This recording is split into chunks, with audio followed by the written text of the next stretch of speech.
अध्याय 174 खूनी सन्नी। सिगफो फंस गया। वह खांसने लगा लेकिन जल्दी ही कुछ दूरी बना ली। खून उस जमीन पर बिखरा हुआ था जहां वह कुछ देर पहले खड़ा था। उसकी सांसें उखड़ी हुई और उथली थीं। अभी अभी हुए हमले से उसे क्षति पहुंची थी और उसके आंतरिक अंग अच्छी स्थिति में नहीं थे। सिगफो रैंक 4 ओझा बनने के बेहद करीब था, जबकि जटिया ताकत के मामले में अभी भी रैंक 3 में था। इतना ही नहीं, सिगफो संभवतः एक शारीरिक ओझा था, जिसने बताया कि उसके घूंसे इतने शक्तिशाली और भयानक क्यों थे। लेकिन उसने अब चिंता का कोई संकेत नहीं दिखाया। वे पहले से ही हत्यारे समूह के अंदर थे। हाँ, मेरे पास शब्द नहीं हैं, प्रभावशाली, आप एक बहुत ही कुशल ओझा हैं, जटिया ने प्रशंसा की, लेकिन सिगफो को उसकी बात सुनने का कोई मूड नहीं था। जैसे ही वह एक और हमला शुरू करने वाला था, वह अपनी जगह पर रुक गया। उसने तुरंत अपना ध्यान नीचे जमीन पर केंद्रित किया। जैसे ही उसने देखा कि उसके नीचे खून से सना हुआ एक समूह दिखाई दे रहा है, उसकी अभिव्यक्ति तेजी से बदल रही है। एक भयावह चमक के साथ स्पंदित होती लाल रंग की रेखाओं को देखकर उसका दिल धड़कने लगा। तभी उसने जटिया की आवाज सुनी, अगर मैंने आपातकालीन स्थिति के लिए विशेष रूप से तैयार की गई हत्यारी व्यूह रचना नहीं की होती तो मैं सचमुच आज आपके हाथों मर गया होता। और अब देखो, ये काम आया। सिगफो का गुस्सा आसमान छू गया क्योंकि उसने सरनी को नष्ट करने के लिए एक सघन एस्पेरा छोड़ा। हालांकि जैसे ही उसका एस्पेरा रिलीज हुआ, एरे ने जल्दी से उसे सोख लिया और बदले में गहरे लाल रंग की जंजीरें अचानक उसके शरीर में घुस गईं। कोह! सिगफो ने लाल जंजीरों को कठिन भाव से देखते हुए गुर्राया।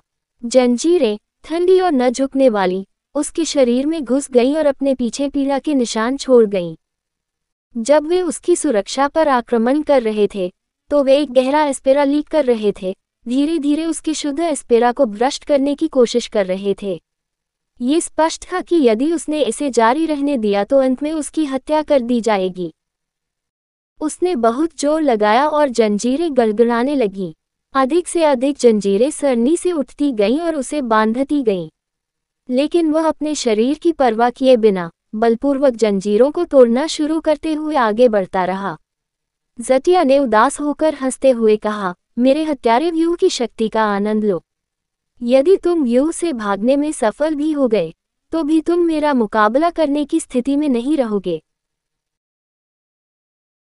अपना मिशन पूरा करने के बाद मेरे वापस आने की यही प्रतीक्षा करो। उद्देश्य। ये शब्द सुनते ही सिगफो की भौहें तन गईं। वे उत्तराधिकारियों को निशाना बना रहे हैं। इससे पहले कि उन्हें पता चले कि वे क्या योजना बना रहे थे, उन्हें ज्यादा सोचने की जरूरत नहीं पड़ी। ओह, लगता है आपको भी हमारी भव्य योजना का एहसास हो गया है। अब तुम्हें कैसा महसूस हो रहा है? जटिया ने सिगफो के भावों का आनंद लेते हुए मजाकिया स्वर में पूछा। जेतिया, बच्चों को छूने की हिम्मत मत करना। सिगफो गुस्से में दहाड़ने लगा। बच्चे? हालांकि जटिया ने भौहें चढ़ा दी। उनका इससे क्या मतलब था? सिगफो उस पर चिल्लाया, बच्चों पर हाथ उठाने की हिम्मत मत करो। क्या तुम एक साथ 5 प्रमुख कुलों के क्रोध का सामना करने के लिए तैयार हो? सिगफो की बातें सुनकर जटिया थोड़ा कांपने से खुद को नहीं रोक सकी। एक साथ 5 प्रमुख कुलों का क्रोध? क्या चल रहा था? संप्रदाय के गुरु ने उसे सूचित किया था कि ओझा मिस्टिक पर्च कबीले से कैसे संबंधित था और वे अंडा प्राप्त करने के लिए बहुत प्रयास कर रहे थे। तो अगर वे केवल एक ही कबीले के साथ खिलवाड़ करते हैं तो सभी 5 प्रमुख कुल नाराज क्यों होंगे? उसने जो कुछ भी स्पष्ट रूप से सोचा उसका कोई मतलब नहीं निकला। यह उसके लिए स्पष्ट था कि न तो कबीले और न ही राक्षसी भूत के कंगन वाले ओझा को अंडे के बारे में पता था। यदि उन्हें पता होता तो वे अंडे को कबीले की सीमा से बाहर नहीं जाने देते। आपका क्या मतलब है? जटिया ने इस बार गहरी आवाज में पूछा। सिगफो को लाल जंजीरों की सांप जैसी पकड़ से खतरनाक ढंग से संघर्ष करना पड़ा क्योंकि वे भी उसके स्टील से भी सख्त शरीर को छेदने के लिए संघर्ष कर रहे थे। मूर्ख मत बनो, कमीने। कबीले के उत्तराधिकारियों को कोई तब तक नहीं छू सकता जब तक कि वे दुनिया के अंत तक शिकार न करना चाहें। वारिस। ये सुनते ही जटिया के कान खड़े हो गए। वारिस? बच्चे, अंडा। जटिया को 2 और 2 को एक साथ जोड़ने में ज्यादा समय नहीं लगा और उन्होंने जल्द ही सभी बिंदुओं को जोड़ दिया। परफेक्ट। हा, कौन सोच सकता था कि चीजें इतनी दिलचस्प हो जाएंगी। हा, ये सोचना कि मिस्टिक पर्च कबीले का उत्तराधिकारी वही होगा जिसकी हम तलाश कर रहे थे। बहुत मनोरंजक, बहुत मनोरंजक। जटिया ने उसके बाल खींचे और उसकी आंखें पागल हो गईं, उसकी हंसी उन्मत्तता से गूंज उठी। वहां न केवल मिस्टिक पर्च कबीले का उत्तराधिकारी था, बल्कि उसके साथ साथ अन्य प्रमुख कुलों के उत्तराधिकारी भी थे। वे सभी एक ही स्थान पर। इससे बेहतर कुछ नहीं हो सकता। यदि उसने वास्तव में उन सभी को मार डाला, तो उसकी प्रसिद्धि और नाम दुनिया भर में आसमान छू जाएगा, न केवल मानव क्षेत्रों में बल्कि राक्षसी देशों में भी। वह अंततः उच्च पदस्थ की कृपा से राक्षस के रूप में जन्म लेने वाला पहला व्यक्ति बन सकता है। भले ही उसने उन बच्चों को नहीं मारा, फिर भी वह उनका अपहरण कर सकता था और किसी भी बात के लिए कबीले को धमकी दे सकता था। बेशक, किसी वारिस पर हमला करना अविश्वसनीय रूप से जोखिम भरा था। न केवल उनकी बहुत अच्छी तरह से सुरक्षा की गई थी, बल्कि उनके पास सभी प्रकार की अजीब कलाकृतियां भी थीं। लेकिन सिगफोर की घातक अभिव्यक्ति को देखकर उसे यकीन था कि वे बच्चे इस समय निगरानी में नहीं थे या अभी असहाय थे। इस बार उसके हाथ जैकपॉट लग गया था, ये सोचने के लिए कि मिस्टिक पर्च कबीले का उत्तराधिकारी आपदा जानवर के अंडे के कब्जे में आ जाएगा। आखिर ऐसा कैसे हुआ, वह नहीं जानता था, लेकिन वह बाद में भी इस तरह के विवरण के बारे में पूछताछ कर सकता था। ठीक है, मैं तुमसे विदा लेता हूँ। इसके बाद शायद हम कभी न मिलें, जेतिया ने कहा, जब उसकी आंखें बुरी हो गईं। चूंकि तब तक तुम मर जाओगे। वहीं रुको और मुझसे लड़ो। सिगफोर उस पर अपना क्रोध नहीं रोक सका और स्थिति को विलंबित करने का प्रयास किया। मुझे आश्चर्य है कि क्या उन्होंने उन्हें पहले ही मार डाला है या नहीं। जटिया ने लापरवाही से सोचा। उनके मातहतों को ओझाओं की पहचान के बारे में पता नहीं था। यह अफसोस की बात होगी अगर उन्होंने उन्हें पहले ही मार डाला होता। उसके माथे पर ठंडा पसीना बह निकला और उसके पेट में भय बैठ गया। ये सुनते ही सिगफो की अभिव्यक्ति फीकी पड़ गई। उसे एहसास हुआ कि दुश्मनों ने उसे देखे बिना ही बैरियर में घुसपैठ कर ली है। इस समय उसे इतना दयनीय अनुभव हुआ कि वह उसे व्यक्त नहीं कर सकता। ताकत होने के बावजूद उसने क्रोध को अपने फैसले पर हावी होने दिया, जिससे ऐसी स्थिति पैदा हुई। अगर कुछ हुआ तो कबीले उसे और उसके मालिक को नहीं छोड़ेंगे।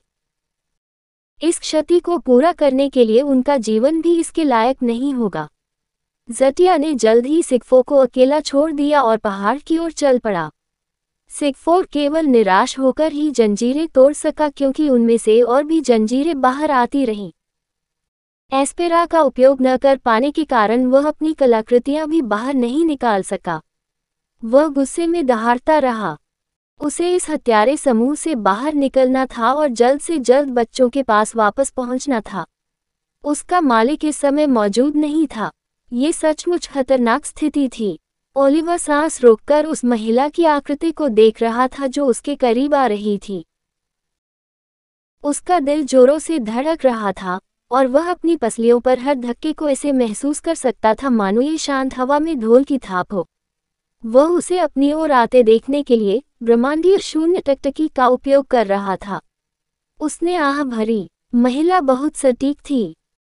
ये संभावना थी कि उसके और एवलिन के पास कुछ ऐसा था जिसने उसे इतनी जल्दी उनका पता लगाने की अनुमति दी थी। वह शीघ्र ही उनके पास पहुंच गई और अब वे आमने सामने थे। उन्होंने उसकी विशेषताओं का अवलोकन किया। महिला के काले बाल और काली पुतलियां थीं, उसके मोटे होंठ और गोल मटोल चेहरा था और वह एक भयावह आभा बिखेर रही थी। छोटे बच्चे। उसने आश्चर्य से दोनों को देखा और फिर वापस अपने हाथ में लिए कंपास की ओर देखा। सुई कांप रही थी और अटूट निश्चितता के साथ सीधे उनकी ओर इशारा कर रही थी। कहो, सफेद बालों वाले लड़के, तुम मिस्टिक पर्च कबीले से हो, ठीक है? उसने धूर्त स्वर में पूछा। ये सही है। हमारा पीछा करने से तुम्हें क्या मतलब है? ओलिवर ने रुककर पूछा। उसे पूरी स्थिति के बारे में अधिक जानकारी चाहिए थी। ठीक है, छोटे बच्चे, ऐसा लगता है कि तुमने गलती से कोई चीज़ उठा ली है जो हमारी है। हम इसे अपने दिलों में बहुत प्रिय रखते हैं, उसने मुस्कुराते हुए उत्तर दिया। जब ओलिवर ने उसकी ओर देखा तो भ्रमित होने की बारी थी। उसे इन विधर्मियों की कोई भी चीज़ लेने की याद नहीं आई। और उसके हाथ में वह अजीब दिखने वाला कंपास क्या था? ऐसा लग रहा था कि वो कंपास को देख रही थी और फिर वापस उन दोनों को देख रही थी, इससे पहले कि उसकी नज़र आखिरकार उस पर टिक गई।